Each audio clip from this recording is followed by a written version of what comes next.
leader of INRI, Evangelical Spiritual Church, Prime Minister Elijah Ayodele Nari Elijah. This man has come again. Of course, this is what many Nigerians known him for. He has come again and urged Nigerians not to expect too much from the Presidential Election Petition Tribunal's verdict on Wednesday. He said this in a statement by his media aide, Oluwatosin Osho. He added that Labour Party presidential candidate Peter Obi will not win at the tribunal.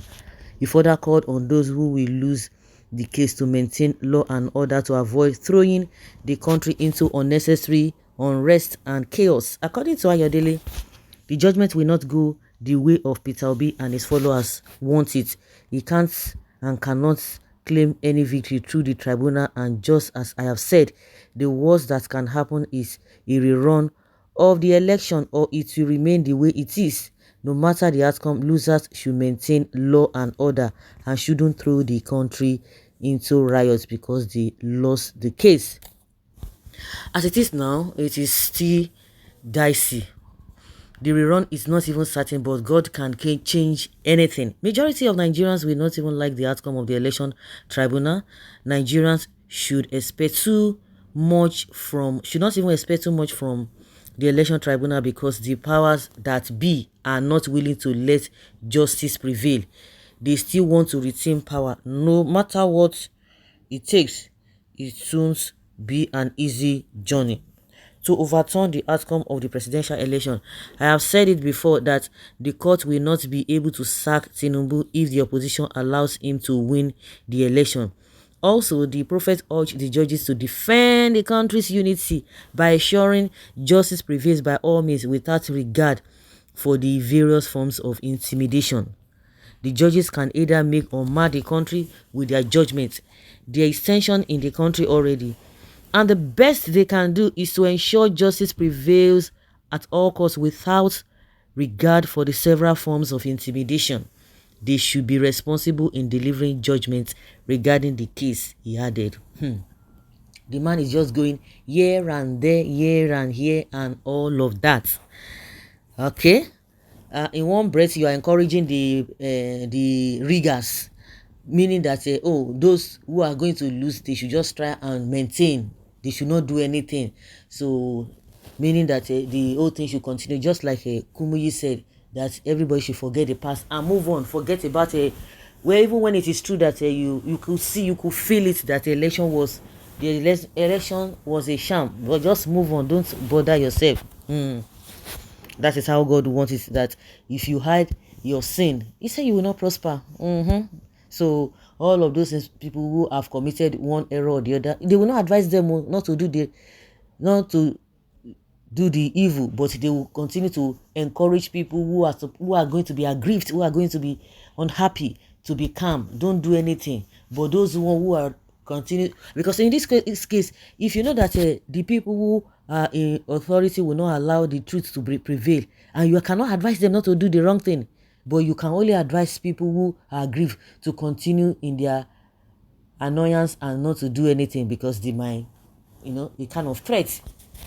Because with all the evil happening in this country, because for me, I just believe that this man is just talking out of what is happening. Not that you are there to advise or to encourage or to warn those who are doing evil, because there is evil in the land.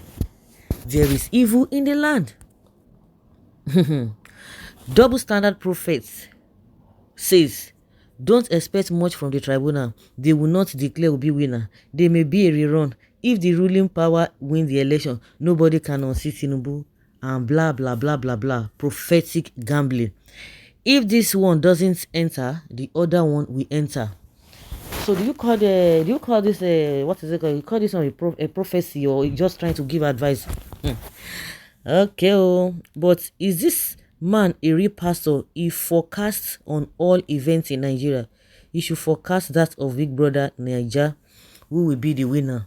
Political prophets, leave the pulpit and stop receiving or deceiving the gullible, shameless, fake pastor. Asiwaju Bola Ahmed Tinubu is better than Atiku. Asiwaju Tinubu is better than Atiku. Okay, they say yes. My fellow Nigerians, is there no other things to preach in the church again, if not politics. No wonder Holy Bible made us to understand that the judgment will first start in his house. This is not prophecy. Shame on you. You are as confused as the ordinary citizens awaiting the verdict of courts. So stop deceiving your followers. These are what people are telling this man. Because the thing, he got a bill, honestly. He's neither here nor there. He's just moving around, beating around the bush. Yes, all of them have private jets, but me, I see the trek. Since yesterday, I never even reach where I dey go. So who is feeling the pain? One Nigeria, then give us equal rights. Because in the presence of God, we are one with equal freedom. So don't even shake. Are we fine? Happy together? Don't even forget, this is our September. So remember a new thing will happen very soon. And everybody will rejoice. If you believe, shout hallelujah. Obedience is still better than sacrifice of goats and rams and malu. If possible, let us rerun again. It is not who starts the race first, they finish first. Many have crashed on the way. Only truth can save us. Let us be careful, be peaceful, love yourself no matter what neighbor. Love your neighbor as yourself. Nobody is praying for war, but charity begins at home. No more empty promises. Let the truth be told. I am watching from my bedroom. Tell the story and keep the faith. Oga, if the thief that stole your wares is also the security man helping you to recover your lost wares, what do? Loser should accept your loss. Let Asiwaju Tinubu have peace in Nigeria. Let's welcome Asiwaju back to Villa. Don't support evil so that you will not die young. Hope you and APC have gathered enough fire extinguisher that will stop the fire. So guys, let's hear your opinion and have your take on this.